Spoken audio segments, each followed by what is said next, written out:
Salut à tous, c'est Flippies, on se retrouve aujourd'hui pour une vidéo review de figurines, et plus particulièrement de deux figurines à l'effigie de personnages Marvel. Elles sont juste ici. La première, c'est une figurine de Venom, et la seconde, une figurine de Iron Man. C'est un format relativement nouveau sur la chaîne qu'on peut vous proposer grâce à la boutique Chibi Akihabara, qui m'a très gentiment offert ces figurines afin que je puisse vous les présenter. Et si le format vous plaît, on va faire en sorte de vous en proposer plus. Maintenant, intéressons-nous à ces deux figurines. La première est la Venom Gukai de chez Banpresto, et la seconde la Iron Man Creator X Creator, également édité par Banpresto. Toutes deux sont proposées au prix de 29,90€ sur le site Chibi Akihabara, que vous pouvez retrouver en description. Niveau packaging, la boîte de Venom se présente de façon assez simple. On retrouve une photo en gros plan de la figurine sur l'avant, et quelques autres accompagnés du logo Marvel au dos et sur les côtés, avec le logo Gukai au sommet de la boîte. Tout ça sur un fond noir plutôt sobre, peut-être même trop car la figurine est en noir elle aussi, elle peine vraiment à se détacher du fond. Une fois ouverte, on découvre la figurine qui se présente en un seul bloc. En revanche, Venom nage un peu dans cette grande boîte, qui aurait pu être un peu réduite. Si vous aussi vous êtes collectionneur, vous savez que la place se fait de plus en plus rare pour stocker les boîtes vides. Justement, la boîte d'Iron Man est plus petite, et ce n'est pas un mal. Grosso modo, elle suit la même présentation que les autres packaging de Creator X Creator. Une photo de la figurine devant et sur le côté gauche, plusieurs gros plans à droite, et une brève présentation du sculpteur et du photographe au dos. On peut également y apercevoir une version noir et blanc de la figurine. Cette fois, Iron Man est en plusieurs pièces à l'intérieur de la boîte, et je vais me faire un plaisir de l'assembler. Voyons donc à présent ce que valent ces figurines. Comme je vous le disais, la Venom Gukai est faite d'un seul bloc pour 12 cm de hauteur. Le fait qu'elle soit d'un seul bloc me laissait penser que les raccords entre les pièces seraient impeccables. Et finalement, je pense qu'il s'agit du plus gros défaut de la figurine. Il y a plusieurs démarcations vraiment trop visibles, notamment au niveau de la jambe droite, du bras droit et du visage. Honnêtement, c'est vraiment la grosse déception de cette figurine. Par contre, pour le reste, le travail du sculpteur est incroyable. On ressent toute la puissance du personnage avec une musculature impeccable et même une mention spéciale pour le dos très bien taillé. Idem pour les veines qui retranscrivent à merveille l'aspect symbiotique un peu dégueu de Venom. Les mains disproportionnées et la mâchoire terminent de lui donner son côté monstre horrifique qui en ont fait l'un des plus célèbres méchants de Spider-Man.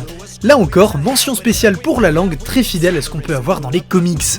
Je reviens quand même sur les 12 cm de la figurine. Effectivement, c'est plutôt petit, mais ce n'est pas pour autant un défaut selon moi. Déjà, ça colle super bien à la pose un peu voûtée qui, encore une fois, renforce l'aspect monstre dégueulasse. Avec le pied posé sur un morceau de mur qui sert d'ailleurs de socle très discrètement, ça nous donne l'impression que Venom est prêt à bondir sur sa proie pour lui dévorer le cerveau. Et surtout, je ne pense pas que ça soit un défaut car ce Venom Gukai est fait pour être accompagné du Spider-Man Gukai.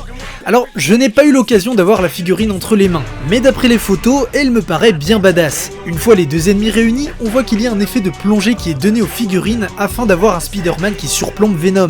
D'où les 12 cm de Venom pour pas que Spider-Man ait besoin d'en faire 40.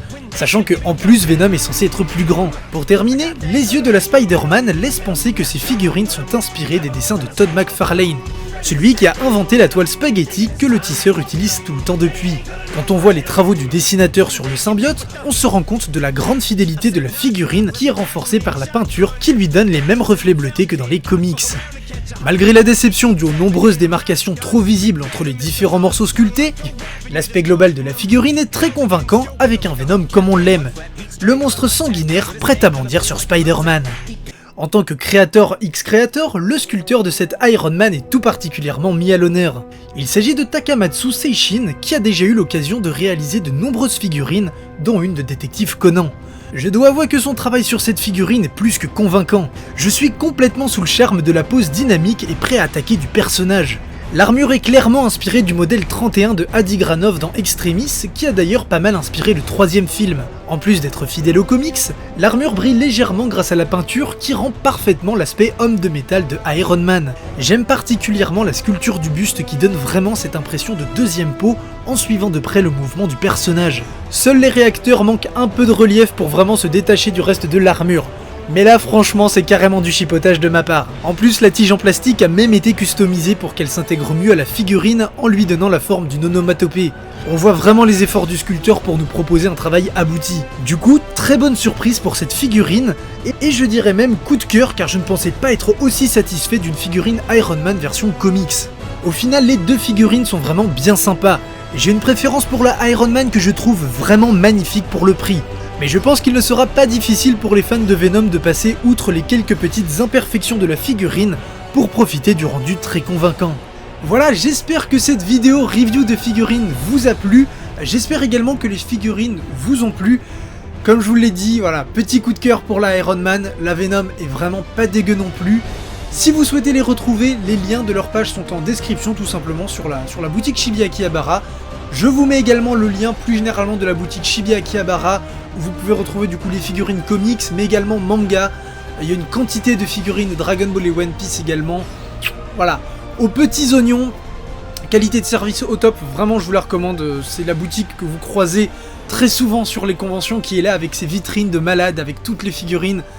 Vraiment, Chibi Akihabara, c'est le top, donc j'espère que ça vous plaira. Encore une fois, tous les liens sont en description. Nous sur ce, on se retrouve très bientôt pour de prochaines vidéos. Salut à tous!